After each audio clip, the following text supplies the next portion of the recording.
എല്ലാവർക്കും നമസ്കാരം. കുറച്ച് നേരത്തെ ഞാൻ ഈ സ്റ്റേജിൽ തന്നെ ഇവിടെ നിൽപ്പുണ്ടായിരുന്നു. നുണക്കുഴിയായിരുന്നു ബാക്കിൽ അന്നേരം. വീണ്ടും ഇപ്പോൾ അജയൻ്റെ രണ്ടാം മോഷണം എന്ന് പറയുന്ന വലിയ സിനിമയുടെ ഭാഗമായിട്ട് ഇവിടെ വന്ന് നിൽക്കാൻ സാധിച്ചതിൽ ഒരുപാട് സന്തോഷം. എന്നെ സംബന്ധിച്ചിടത്തോളം വളരെ പേഴ്സണലി ഫേവറേറ്റ് ആയിട്ടുള്ള ഒരു സിനിമയും കൂടെയാണ്. കാരണം ഇതിലെ മെയിൻ ആയിട്ടുള്ള രണ്ടാൾക്കാർ, ഇതിൻ്റെ ഡയറക്ടറും ഇതിൻ്റെ മെയിൻ ലീഡ് ആക്ടറുമായിട്ടുള്ള രണ്ടുപേരെന്ന് പറയുന്നത് എനിക്കും എൻ്റെ സിനിമാ ജീവിതത്തിൽ വളരെയധികം എന്താ പറയുക, അത്രയും ക്ലോസ് ആയിട്ട് ഞാൻ കാണുന്ന, എൻ്റെ ജേർണിയിൽ ഒരുപാട് കൂടെ ഉണ്ടായിരുന്ന ആൾക്കാരാണ്.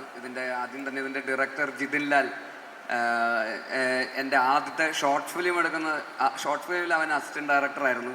അത് കഴിഞ്ഞിട്ട് എൻ്റെ ആദ്യത്തെ സിനിമയായ കുഞ്ഞിരാമായണത്തിൽ ജിതിൻ അസിസ്റ്റൻറ്റ് ഡയറക്ടറായിരുന്നു. അത് കഴിഞ്ഞിട്ട് ഗോദ എന്ന് പറഞ്ഞ സിനിമയിലും ജിതിൻ അസിസ്റ്റൻറ്റ് ഡയറക്ടറായിരുന്നു. അപ്പോൾ എൻ്റെ കൂടെ ഒരുപാട് സിനിമയിൽ എൻ്റെ കൂടെ ട്രാവൽ ചെയ്തിട്ടുള്ള ഒരാളാണ്. ഞങ്ങൾ ഒരുമിച്ചാണ് സിനിമയിലേക്ക് വന്നത് തന്നെ. അപ്പോൾ ജിതിൻ്റെ ആദ്യത്തെ സിനിമയാണ് അജയൻ്റെ രണ്ടാം മോഷണം. അപ്പോൾ അവൻ ആദ്യം തന്നെ ഇങ്ങനൊരു ഇത്രയും വലിയൊരു സിനിമ ചെയ്യാൻ പോകുന്നതാണെന്ന് പറഞ്ഞു കഴിഞ്ഞപ്പോൾ തന്നെ എനിക്ക് ഭയങ്കര എന്താ പറയുക, ഒരു ഡൗട്ടായിരുന്നു, അല്ലെങ്കിൽ ഒരു പേടിയൊക്കെ ആയിരുന്നു. ഞാൻ അവൻ്റെ അടുത്ത് പല പ്രാവശ്യം പറഞ്ഞിട്ടുണ്ട്, നമ്മൾ ആദ്യത്തെ സിനിമ എന്ന് പറയുമ്പോൾ കുറച്ചുകൂടെ എളുപ്പത്തിൽ ചെറിയൊരു ബഡ്ജറ്റിലൊക്കെ നമുക്ക് ഫാമിലിക്കൊക്കെ ഇരുന്ന് എല്ലാവർക്കൊക്കെ ഇരുന്ന് കാണാൻ പറ്റുന്ന, ഇപ്പോൾ കുഞ്ഞിരാമായണമൊക്കെ പോലത്തെ ഒരു കുഞ്ഞു സിനിമയൊക്കെ ചെയ്യുന്നതായിരിക്കും നല്ലത്. എന്നിട്ട് കുറച്ച് മെല്ലെ മെല്ലെ വലിയ സിനിമകൾ ചെയ്യുന്നതായിരിക്കും കുറച്ചുകൂടെ നമുക്കും സേഫായിട്ട് നമുക്ക് മുമ്പോട്ടും ആൾക്കാരെ കൺവിൻസ് ചെയ്യാനൊക്കെ എളുപ്പം അതായിരിക്കും എന്നൊക്കെ പലപ്പോഴും പറഞ്ഞിട്ടുണ്ടെങ്കിൽ പോലും അവൻ ആദ്യം തന്നെ അജയൻ്റെ രണ്ടാം മോഷണമാണ് അവൻ ചെയ്യാൻ വേണ്ടിയിട്ട് ഇറങ്ങിത്തിരിച്ചതെന്ന് അറിഞ്ഞപ്പോൾ തന്നെ എനിക്ക് ചങ്കിടിപ്പായിരുന്നു. പക്ഷേ അവൻ്റെ ഒരു എന്താ പറയുക, ഒരു 6-8 വർഷത്തെ ജേണിയാണ്. 8 വർഷം എന്ന് പറഞ്ഞു കഴിഞ്ഞാൽ, കാരണം ഈ സിനിമ അനൗൺസ് ചെയ്ത അന്ന് മുതൽ എല്ലാ ക്രിസ്മസിനും ഓണത്തിനും അവൻ എനിക്ക് ഫേസ്ബുക്കിൽ ഇടാൻ ഓണാശംസയും ക്രിസ്മസ് ആശംസയും അജയൻ്റെ രണ്ടാം മോഷണം ടീം വിഷിങ് യു ഓണം എന്നൊക്കെ പറഞ്ഞിട്ട് എനിക്ക് അയച്ചു തരാറുണ്ട്. ഞാൻ ആദ്യത്തെ ഒരു 4 വർഷമൊക്കെ സോഷ്യൽ മീഡിയയിൽ ഷെയർ ചെയ്യുമായിരുന്നു. പിന്നെ എനിക്കും ബോറടിച്ചു, ഇനിയിപ്പോൾ സിനിമ ഇറങ്ങട്ടെ എന്നിട്ടിടാം എന്ന് വിചാരിച്ചിരിക്കുകയായിരുന്നു. അപ്പോൾ അത്ര 8 വർഷമായി ആ സിനിമയുടെ ഭാഗമായിട്ട് അവൻ ഈ സിനിമയിലൂടെ സഞ്ചരിക്കുന്നത്. അപ്പോൾ അങ്ങനെ ഒരു എളുപ്പമുള്ള ഒരു ജോലിയല്ല അവൻ ഏറ്റെടുത്തത്. ഒരു ആദ്യത്തെ സിനിമ, ഇത്രയും വലിയ സിനിമ ചെയ്യാന്ന് പറയുമ്പോൾ ആദ്യം തന്നെ ഇത്രയും വലിയ പൈസ മുടക്കുന്ന പ്രൊഡ്യൂസറെ നമ്മൾ കൺവിൻസ് ചെയ്യണം, ഇയാളെ വിശ്വസിക്കണം. ഈ ഡയറക്ടറെ ട്രസ്റ്റ് ചെയ്തിട്ട് ഇത്രയും കോടികൾ മുടക്കുക എന്ന് പറയുന്ന ഒരു പ്രൊഡ്യൂസറിനെ അവൻ കൺവിൻസ് ചെയ്യണം.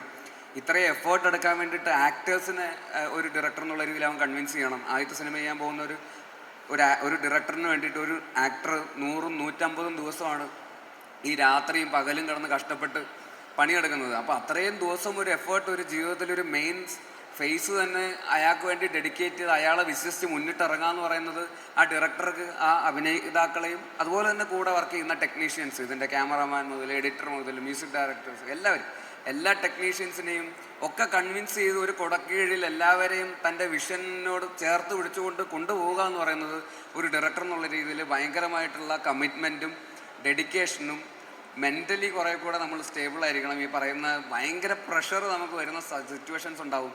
ഈ പറയുന്ന പല പല പ്രശ്നങ്ങളാണ് നമുക്ക് ഈ പ്രോസസ്സിൻ്റെ ഇടയിൽ, ഈ 8 വർഷത്തിൻ്റെ ഇടയിൽ ഉണ്ടാകുന്ന പ്രശ്നങ്ങൾ. എൻ്റെ എക്സ്പീരിയൻസ് വെച്ചിട്ട് എനിക്ക് പറയാൻ പറ്റും, ഒരുപാട് പ്രശ്നങ്ങൾ ഫേസ് ചെയ്യേണ്ടി വരും ഷൂട്ടിംഗ് സമയത്ത്. ക്രൈസിസ് മാനേജ്മെൻറ്റ്, അത് എന്നൊക്കെ പറഞ്ഞ് പല 100 കണക്കിനുള്ള പ്രശ്നങ്ങളാണ്. ഈ പ്രശ്നങ്ങളൊക്കെ ഒരു കൂൾ ഹെഡഡായിട്ട് ഡീൽ ചെയ്യാൻ പറ്റുക, ഇതെല്ലാം കൂടെ ഡീൽ ചെയ്ത് അവസാനം ഒരു നല്ല ക്വാളിറ്റി ഔട്ട്പുട്ട് ഉണ്ടാക്കിയെടുക്കുക എന്നൊക്കെ പറയുന്നത് അത്ര നിസ്സാരമായിട്ടുള്ളൊരു കാര്യമല്ല.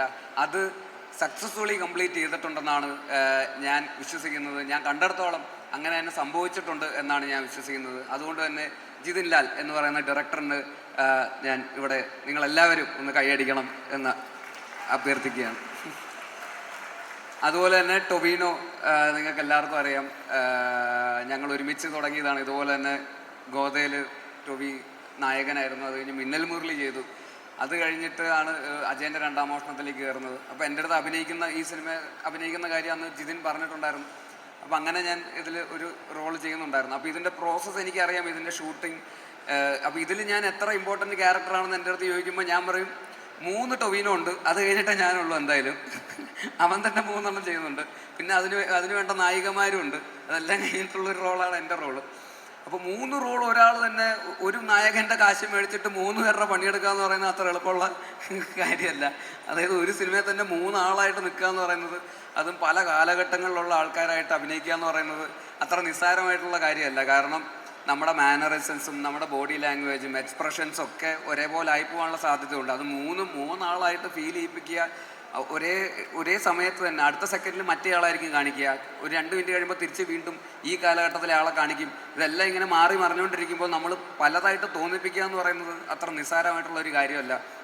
അത് ഈ പറയുന്ന ഒരു ആക്ടർ എന്നുള്ള രീതിയിലും അതുപോലെ തന്നെ ഫിസിക്കലി എടുക്കുന്ന എഫേർട്ടൊക്കെ ഒരുപാട് എഫേർട്ട് എടുത്തിട്ടാണ് ഈ സിനിമയ്ക്ക് വേണ്ടി ഡെഡിക്കേറ്റ് ചെയ്ത് അതിനുവേണ്ടി ഇറങ്ങി തിരിച്ചത്. ഞാൻ ജയ ജയ എന്ന് പറഞ്ഞൊരു സിനിമയിൽ ഒരു 5 മിനിറ്റിൻ്റെ ആക്ഷൻ ചെയ്തപ്പോൾ തന്നെ എനിക്ക് മതി, ഇനി ഞാൻ ആക്ഷൻ ചെയ്യില്ല എന്ന് പറഞ്ഞതാണ്. എന്നെക്കൊണ്ട് വയ്യ, ഇടിയും കൊണ്ട് സ്റ്റിച്ചൊക്കെ ഇട്ട് ആശുപത്രിയിലേക്ക് ആയതാണ്. അപ്പോൾ അങ്ങനെയുള്ള സാഹചര്യത്തിലാണ് മുഴുനീള ആക്ഷൻ സിനിമയൊക്കെ ചെയ്യുന്നത്. കുതിരപ്പുറത്തൊക്കെ കയറി ഓടിക്കുക, കുതിരേൻ്റെ പുറത്തൊക്കെ കയറി ഓടിക്കുക എന്ന് പറഞ്ഞാൽ സിനിമയെ കാണുന്നത് ഭയങ്കര എളുപ്പമാണ്. പക്ഷേ ജീവിതത്തിൽ അത്ര എളുപ്പമല്ലാതെ കുതിര കയറിയിട്ടുള്ളവർക്ക് എനിക്ക് അറിയാമെന്ന് എനിക്ക് തോന്നുന്നു. കുതിരയ്ക്ക് തോന്നുന്ന വഴിക്കൊക്കെ ഓടിക്കളയും ചിലപ്പോൾ. അതുപോലെ കുതിരേനെ വെച്ച് ഷൂട്ട് ചെയ്യുക എന്ന് പറയുന്നത് അത്ര എളുപ്പമുള്ള കാര്യമല്ല. അവിടെ നിന്ന് ഇവിടം വരെ കുതിര ഓടണം എന്ന് പറഞ്ഞ ആക്ഷൻ എന്ന് പറഞ്ഞാൽ കുതിര ഒന്നും ഓടുമൊന്നുമില്ല.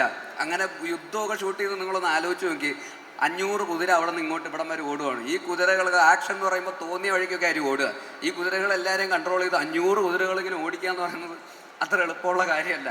അപ്പോൾ അതൊക്കെ ഒരു അത്യാവശ്യം പണിയുണ്ട്. അപ്പോൾ അതൊക്കെ ടൊവിനോ എന്ന് പറയുന്ന ഒരു ആക്ടർ, അത് ഞാൻ കാണുമ്പോൾ രാത്രിയും പകലും ഷൂട്ടിങ്ങാണ്. എനിക്ക് ആ ഷൂട്ടിങ്ങിൻ്റെ ഇടയിൽ അതൊരു പ്രത്യേക ഒരു ടെറയില്ല ആ സിനിമ ഷൂട്ട് ചെയ്തത്. അപ്പോൾ ഭയങ്കര മഞ്ഞും പൊടിയും ഒക്കെ ഉള്ളൊരു ക്ലൈമറ്റാണ്. അവിടെ പോയിട്ട് രാത്രിയും പകലൊക്കെ ഷൂട്ട് ചെയ്തിട്ട് അവസാനം എനിക്ക് ന്യൂമോണിയ വന്നു. എന്നിട്ട് ഞാൻ ആശുപത്രിയിൽ അഡ്മിറ്റൊക്കെ ആയി. എന്നിട്ട് എനിക്ക് പിന്നെ പേടി സ്വപ്നമായിരുന്നു ആ ലൊക്കേഷനിലേക്ക് പോകുമെന്ന് പറയുമ്പോഴേക്കും. എൻ്റെ ദൈവം, ഞാൻ ഇല്ല, എനിക്ക് വയ്യ എന്നൊക്കെ പറഞ്ഞാണ് ഞാൻ അവിടെ നിന്ന് പോയിക്കൊണ്ടിരുന്നത്.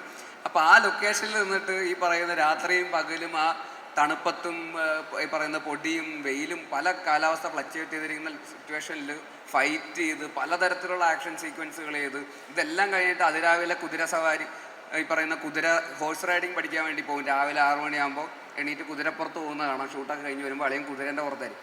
ഇതും കഴിഞ്ഞിട്ട് പിന്നെ വന്ന് കുറച്ച് നേരം കിടന്നുറങ്ങിയിട്ട് പിന്നെ വീണ്ടും ലൊക്കേഷനിൽ ഒന്ന് വീണ്ടും ഫൈറ്റ്. അപ്പോൾ ഇത് കുറച്ചധികം പണിയെടുത്തിട്ടുണ്ട് ഈ സിനിമയ്ക്ക് വേണ്ടിയിട്ട്. ഞാൻ ചുമ്മാ ഇരുന്ന് പറയല്ല, ഈ സിനിമ നിങ്ങൾ കാണാൻ വേണ്ടി ഞാൻ പറയുന്നതല്ല, നിങ്ങൾ എന്തായാലും കാണണം. പക്ഷേ ഞാൻ ഇതിൻ്റെ പിന്നിലുള്ളൊരു പ്രോസസ്സ്, ഇത്രയും ഹെക്റ്റിക്കായിട്ടുള്ളൊരു പ്രോസസ്സ് സിനിമയ്ക്ക് പിന്നിലുണ്ട് എന്നുള്ള റിയാലിറ്റി ഞാൻ നിങ്ങളുടെ അടുത്ത് ഷെയർ ചെയ്യുന്നതാണ്. അപ്പോൾ അത്രയും പണിയെടുത്തിട്ടാണ് ആക്ടർ എന്നുള്ള രീതിയിലും ഫിസിക്കലിയും അല്ലാതെയും ഒരു ക്യാരക്ടറിനൊക്കെ വേണ്ടിയിട്ട് ഒരുപാട് എഫേർട്ട് എടുത്തിട്ട് ഒരു കരിയറിൻ്റെ ഒരു വർഷം 1.5 വർഷത്തോളം ആക്ടർ എന്നുള്ള രീതി തന്നെ അതിനുവേണ്ടി ഡെഡിക്കേറ്റ് ചെയ്ത് ചെയ്തിട്ടുള്ള ഒരു സിനിമയാണ്. അപ്പോൾ അതുകൊണ്ട് ടൊവിനോ തോമസ് എന്ന ആക്ടറിന് വേണ്ടിയും ഈ സിനിമ നിങ്ങൾ എന്തായാലും കാണുക. അതിനും ഒരു വലിയ കയ്യടി നിങ്ങൾ പ്ലീസ്. ഈ സിനിമയിൽ അഭിനയിച്ച എല്ലാവരുടെയും പേരിൽ ഇതുപോലെ എടുത്ത് പറയണമെന്നുണ്ട്. പക്ഷേ സമയപരിമിതി കൊണ്ട് ഞാൻ തന്നെ ഇവിടെ നിന്ന് പറഞ്ഞു കഴിഞ്ഞാൽ പിന്നെ അവനൊന്നും പറയാനുണ്ടാവില്ല. അതുകൊണ്ട് ഞാൻ ബാക്കിയുള്ളതും കൂടെ, എല്ലാവരും ഇതുപോലെയൊക്കെ തന്നെയാണ്. അതുപോലെ സുരഭി ആണെങ്കിലും മറ്റ് ആക്ട്രസസ് ആണെങ്കിലും, അതുപോലെ സുജിത്തേട്ടൻ്റെ സ്ക്രിപ്റ്റാണ്. സുജിത്തേട്ടനെ ഞാൻ ഗോതയുടെ സമയത്ത് പരിചയപ്പെട്ടതാണ്. അദ്ദേഹവും അന്ന് തൊട്ട് ഈ സ്ക്രിപ്റ്റുമായിട്ട് കൊണ്ടു നടക്കുന്നതാണ്. അദ്ദേഹവും ഈ പറയുന്ന പോലെ ഒരുപാട് ആത്മാർത്ഥമായിട്ട് എഴുതി അദ്ദേഹത്തിൻ്റെ നാട്ടിൽ തന്നെ സെറ്റ് ചെയ്തിരിക്കുന്ന കണ്ണൂരുകാരനാണ് അദ്ദേഹം, കാസർഗോഡാണ്. അപ്പോൾ കാസർഗോഡിൻ്റെയൊക്കെ പശ്ചാത്തലത്തിൽ നടക്കുന്നൊരു കഥയാണ്. അതും വളരെ ഒതൻറ്റിക്കായിട്ട് വളരെ റിയലിസ്റ്റിക് ആയിട്ട് അദ്ദേഹം അതിനെ കൺവിൻസ് ചെയ്യുകയും എന്ന ഒരു ചിയോദിക്കാവ് എന്ന് പറയുന്ന ഒരു സ്റ്റോറി വേൾഡ് ഈ സിനിമയ്ക്ക് വേണ്ടി ഉണ്ടാക്കിയെടുക്കുകയും ആ ലോകത്ത് നടക്കുന്ന ഒരു കഥയായിട്ട് നമുക്ക് തോന്നിപ്പിക്കുകയും ചെയ്യുന്ന രീതിയിലുള്ള കഥാപാത്രങ്ങൾ സൃഷ്ടിക്കുകയും ഒക്കെ ചെയ്ത ഒരു എഴുത്തുകാരൻ. അപ്പോൾ അമ്മേ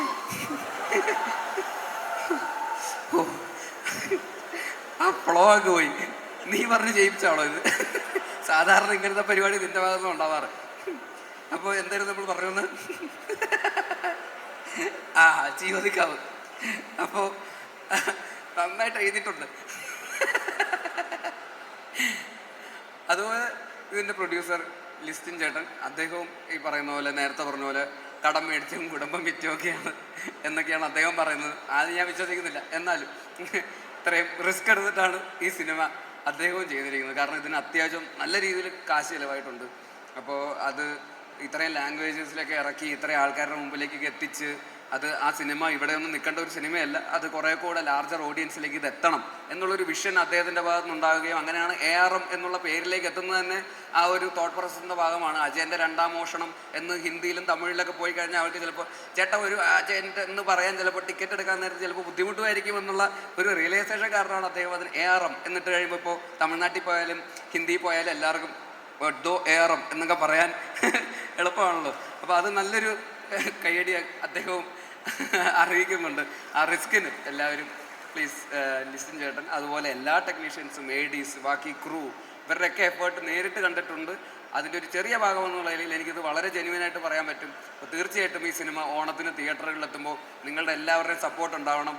മലയാള സിനിമയ്ക്ക് നമുക്ക് എന്താ പറയുക, അഭിമാനിക്കാവുന്ന മലയാളികൾക്ക് അഭിമാനിക്കാവുന്ന ഒരു സിനിമയായിട്ട് അജയൻ്റെ രണ്ടാം മോഷണം മാറട്ടെ എന്ന് ആത്മാർത്ഥമായി ആഗ്രഹിക്കുന്നു. ഒരിക്കൽ കൂടി നിങ്ങളുടെ എല്ലാവരുടെയും സപ്പോർട്ട് ആഗ്രഹിക്കുന്നു. ഇതിലുള്ള എല്ലാവർക്കും ആശംസകൾ അറിയിക്കുന്നു. Thank you so much. Thank you so much. Basil, ഞങ്ങൾക്ക് ആ മൈക്ക് തിരിച്ചു തരുമോ? Thank you. ഞങ്ങൾ ക്യാമറയ്ക്ക് വേണ്ടി സ്പെഷ്യലായിട്ടൊരു പരിപാടി നടത്തിയാണ് ആയിരിക്കും. ഓക്കെ.